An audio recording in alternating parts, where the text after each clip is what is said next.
Words of Fire, or Words on Fire by Jennifer Nielsen, Chapter 31. We only slept until mid-afternoon, and when I awoke, Lucas bought us some sausages to eat while we made the trek back to the border, hauling the barrels in our arms. My shoulders already ached from the effort, but we couldn't drag them, they'd leave tracks. How often do you do border crossings? I asked Lucas. Twice. My eyes narrowed.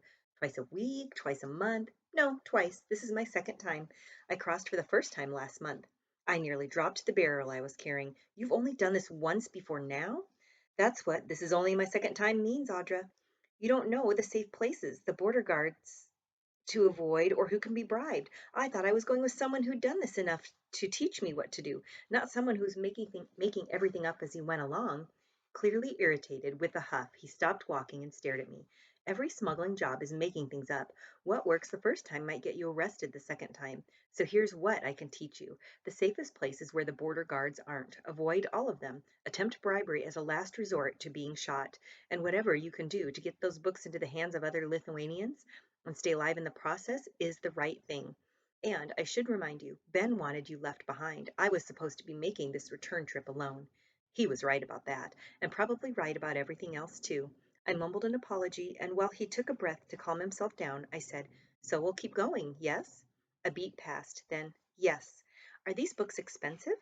I'd seen how little Milda charged for the books that left her place, often nothing at all, but someone had to be paying for the printing. "The church helps as much as it can," Lucas said as he munched on one end of his sausage. "And there are Lithuanians here in Prussia who are living in exile. They donate a great deal of money to aid in our work." He walked at my side for several minutes more before he said, "I'm not as good at smuggling as I used to be." I stopped again. "What? Lucas, you're very good at it." "No, not since I was whipped for it. The choices I made now are too safe, which makes them too predictable. That's why I wanted to do this border crossing, to prove to myself that I still can. But the truth is, I wanted you to come back with me. I'm sure I'll need your help." After all he'd done for me, I was more than eager to return the favor. I'd plenty to prove to myself, too. "How can I help?" "You're good at this because you think differently than the rest of us. If the logical thing is to turn right, you turn left, and then suddenly it makes sense. I'm not here to teach you, Audra. You need to teach me." I held his words in my mind until we entered the woods on the Prussia side of the border, and found our place to enter the river. From here we could see the border guards on the other side already gathering for the night, just as Lucas had said. At least until it got darker, they were close enough to see one another, and certainly they could hear one another. Lucas was wrong about the way I made decisions. It wasn't that I had a different logic from everyone else, it was that I had a different motive. From what I could tell, the object of most smugglers was to avoid, deny, and hide. Mine was always to distract, to put in plain view what I wanted to be seen and turn attention away from what shouldn't be seen. In this case, Lucas and myself. I looked over at Lucas. "Give me your barrel." He did. I opened it and set my books inside next to his, along with my father's shoulder bag and everything else I had with me, and then sealed it up again. "This won't float at all, Audra. It's heavier now." "But it will float, right?" "Or it won't float as well, Audra. It's heavier now. But it will float, right?" When he nodded, I said, "Now, give me your coat." He removed it, and I carried it with me down to the edge of the river next to the tall rock we had passed earlier. I draped the coat over the rock, then set my empty barrel to the side of it, laying one sleeve of the coat on the barrel as if a hand were holding it. "We need something round for a head," Lucas whispered, catching on. As quietly as possible, he explored the area, coming back with a rock roughly the size and shape of a human head, and also with some grass for the hair. By now it was dark enough to build our rock person, and when we finished and viewed it from a distance, it had a fair resemblance to a human, albeit one who never moved at all. "You're rather brilliant, you know," Lucas commented. "Now what?"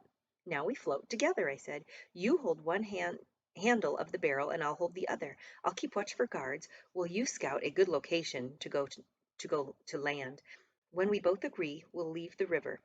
I gave him a barrel and then said, "Go get in the water downriver and wait for me to float past you, then grab my hand." He grinned and began moving downriver. "I think I know what you're doing." "Be sure to grab my hand, Lucas." But he only nodded and disappeared into the brush. Meanwhile, I began making noise, not so much as to be obvious, but certainly enough to ensure that I was being heard. I pounded the lid of the barrel with my fist, and then I heard voices calling from the other side of the river. I went silent except for the large rock that I threw upriver, one that splashed in with a loud kerplunk. The voices turned to shouted orders. I caught enough Russian words to know that they were being directed to investigate the sound well upriver from where Lucas and I would be. Then I quietly slipped into the water. Instantly, my breath lodged in my throat. It was so much colder than I had imagined, chilling me to my core. I tried to move my limbs, but they were already freezing up. I couldn't allow that. If I didn't move, I would drown. I floated that way down the river for about 10 seconds before Lucas grabbed my hand. Although I'd been watching for him, I hadn't noticed him in the thick brush heading into the water, and at first the branches and leaves scratched at my face and tangled in my hair. But as he drifted with me into the current, I wished to be back among the brush again. More soldiers were moving down the river, trying to monitor the tall, coat-wearing rock that might attempt an illegal crossing at any minute. If they looked carefully enough at the water beside them, they would see us. We continued floating for another minute until we had passed the soldiers, then began fighting the current to make our way across the river. If I hadn't been cold enough, I swallowed plenty of icy water, and now I was chilled from the inside out. My mind cycled between three separate thoughts: don't get caught, don't stop swimming, and whatever you do, don't let go of the barrel. Lucas was nearer to the Lithuanian shore, and I finally began making my firmer tug toward the land. I followed his lead until I was able to touch the muddy bottom. Then we remained crouched low in the water, listening for the sounds of any soldiers. When we agreed it was safe, Lucas nodded, and we rolled the barrel onto land, giving it a chance to drain off as much water as possible before we continued walking. Then we emerged from the water, keeping low while we squeezed excess water from our clothes. The night air turned my clothes icy and my teeth chattered nonstop, but nothing could be done about that now. We had to keep moving. Lucas pried open the barrel, and we took turns grabbing books and stuffing them inside the sacks that we'd each worn over our shoulders. Mine was dry, and Lucas had rolled his right, so although there were some wet patches, the books should be all right. We covered the sacks with some sticks poking out of the top to look like gathered firewood. It wasn't much for a disguise, so if we were caught, it would only take the soldiers a few seconds to realize who we were, and it was entirely possible that we would be caught. After all, we hadn't yet passed through even the first layer of border security. With everything packed, Lucas began to slip the barrel under the bushes, but I motioned for him to pull it out again. After all, it still had some use for us, farther downriver. I placed a few rocks inside to give it some weight, and then sealed it again and sent it on its way. If the barrel was spotted by the soldiers, they'd follow it downriver, expecting smugglers to be attached to it, and then leave us free to move forward. My idea must have had some success, for we saw the evidence of the Cossack soldiers who had been here only moments before, on the first line of defense. Their tracks, a cigarette butt still smoking. Not far away from that was a small wooden building with a Russian flag flying overhead and a pair of boots outside, so I suspected it was where the border soldiers slept, but it seemed empty now and hopefully would stay that way for a while. After another 2 kilometers, we reached the edge of the forest and had to cross a wide cornfield before the next patch of woods. It was still dark, but the moon was bright in the sky, so we flattened ourselves to the ground and pushed our sacks in front of us as we crawled through the tall grass stalks that made for a thick cover, and warmed me a bit. But I was also fighting a sneeze the entire time, finally suppressing one into my sleeve. Once we reached the next patch of woods, we got a look at each other in the moonlight and nearly burst out laughing. Lucas's hair was filled with burrs and was wildly tousled in every direction. His clothing was filthy and still damp, and his face had a scratch from some sort of thorn.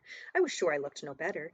Maybe it helped to make us look like the children of a peasant farmer, out in the desperate attempts to sell food. Maybe it made us look like book smugglers who'd crossed a river and then crawled through a field.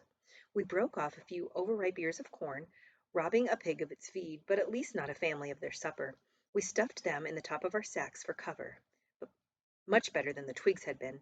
Then Lucas nodded at me as we continued our walk through the woods. After another hour, Lucas held up two fingers, signaling that we had passed the second level of security. That was good, but we still had the third level to go. Every step that crunched beneath my feet seemed to ring out like an alarm, for frost had blanketed the fields overnight. Maybe Lucas and I were covered in some frost too, which seemed quite likely, cold as I was. We traveled in near silence for endless kilometers, always on alert, ducking at any sound that we could possibly signal ducking at any sound that could possibly signal a soldier was nearby. Each time we passed, after we were sure it was safe, Lucas and I would signal each other to move on. By the time we finally emerged from the woods, the morning sun was low in the sky. It was a welcome bit of warmth, though the light was hardly a friend to us. We wouldn't get away with crawling or sneaking around any longer. Border guards at this level would be on horseback, with better visibility than those on foot and more speed to chase us. I looked at Lucas as we seemed to exchange the same thoughts. We couldn't hide. We simply had to do our best to stay out of the way of the soldiers, and if that was impossible, then we'd test ourselves by playing out the roles as children of a peasant farmer, playing the most dangerous game of our lives. That's the end of chapter 31. Hope you're enjoying it. Talk to you soon.